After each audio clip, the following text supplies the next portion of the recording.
Assalamualaikum warahmatullahi wabarakatuh. Saya Trisna Diguna akan mempresentasikan hasil makalah saya yang berjudul tentang membahas PT Putra ASEAN. Latar belakang, perekonomian dunia tidak akan pernah bisa lepas dari pengaruh bisnis keluarga.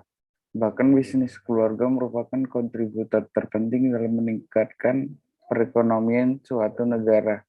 Terdapat 17 juta perusahaan keluarga yang tersebar di seluruh dunia, yaitu sekitar 80% hingga 98% dari seluruh perusahaan yang ada pada tahun 2010. Sedangkan di Asia Tenggara 60% perusahaan terbuka merupakan perusahaan keluarga. Seiring perkembangannya bisnis keluarga di dunia, hasil survei di perusahaan audit asal Amerika Serikat yaitu PwC menyatakan bahwa lebih dari 95% perusahaan di Indonesia merupakan bisnis keluarga.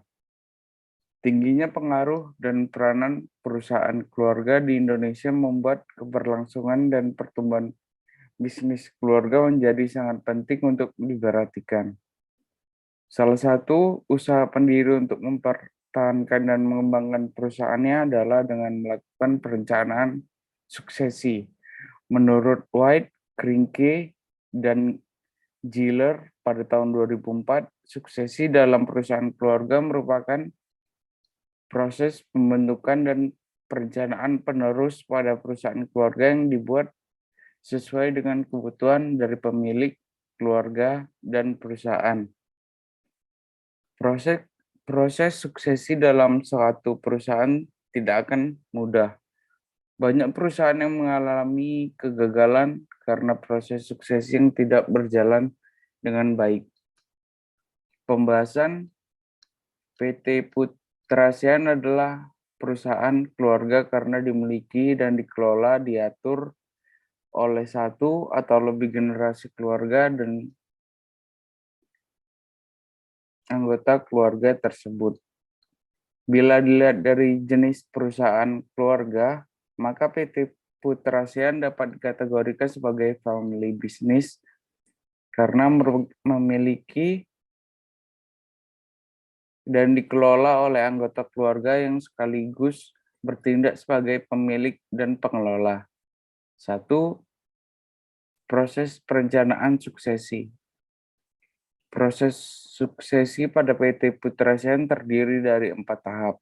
Tahap pertama yakni pemilihan calon suksesor harus memiliki beberapa karakter yang diperlukan untuk bisa memimpin perusahaan. Tahap kedua yaitu perkembangan dan pembelajaran calon suksesor sebagai bekal untuk masa depan calon suksesor.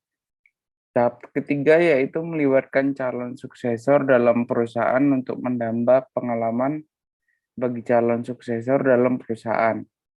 Tahap yang terakhir yaitu evaluasi keterlibatan calon suksesor dalam perusahaan untuk melindungi hasil kinerja atau performa calon suksesor selama berada dalam perusahaan. Kedua, pemilihan calon suksesor. Pemilik perusahaan memiliki 4 calon potensial sebagai suksesor. Dari keempat calon tersebut, pemilik menetapkan Erik sebagai calon suksesor dengan pertimbangan kriteria sebagai berikut. Yang pertama ada acceptable, yang kedua ada karismatik, yang ketiga energik, yang keempat ada managing, yang kelima adalah achievement, dan yang terakhir adalah networking. Ketiga, pengembangan dan pembelajaran calon suksesor. Pola suksesi yang dikembangkan oleh PT Putra ASEAN adalah planned succession, yaitu proses perencanaan suksesi yang berfokus pada calon yang telah dipersiapkan untuk menduduki posisi kunci dalam perusahaan dengan diberikan akselerasi development agar calon suksesor dapat meningkatkan pengalaman dan kebijakan berpikir, serta memberi exposure terhadap berbagai hal penting dalam upaya mengembangkan seorang suksesor.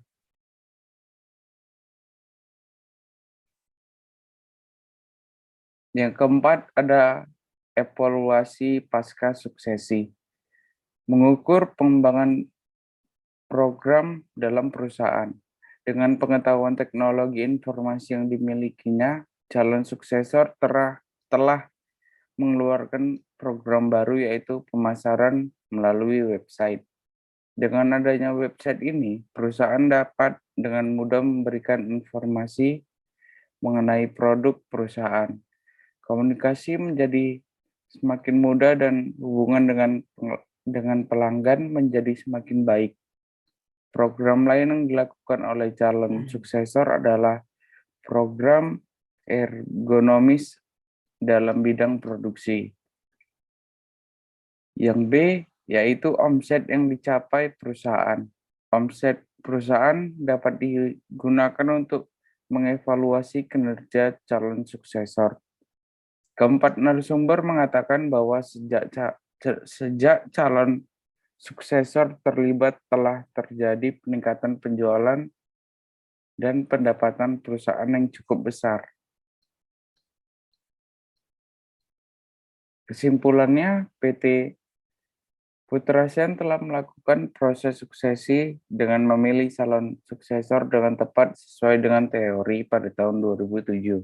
Menurut Susanto, yaitu seorang calon suksesor harus memiliki karakter atau sifat acceptable, charismatic, energetic, managing, achievement, dan networking dalam melakukan proses pengembangan dan pembelajaran untuk mempersiapkan calon suksesor untuk bisa memimpin perusahaan di masa yang akan datang. Pendiri memberikan pembelajaran melalui pendidikan formal, program pelatihan berupa seminar, transfer pengetahuan, dan pengalaman bekerja di luar perusahaan meskipun tidak secara khusus memberikan pelatihan terkait perusahaan. Selanjutnya, pendiri melibatkan calon suksesor dalam perusahaan dengan memberi keleluasaan untuk melakukan pengembalian dan pengambilan keputusan dalam segala aspek bisnis melalui dari pemasaran, produksi, karyawan, dan keuangan. Selain itu, calon suksesor juga diperkenalkan kepada rekan kerja yang dimiliki oleh pemimpin sebelumnya. Calon suksesor PT Putra ASEAN dapat mengikuti proses yang dijalaninya dengan baik dan terbukti dengan diluncurkannya berbagai program yang memberi dampak positif bagi perusahaan dan menghasilkan peningkatan omset perusahaan sebesar 27,78%. Peningkatan tersebut menunjukkan bahwa proses suksesi yang dijalankan oleh PT Putra ASEAN sudah berjalan dengan sangat baik. Sekian hasil presentasi saya ucapkan terima kasih.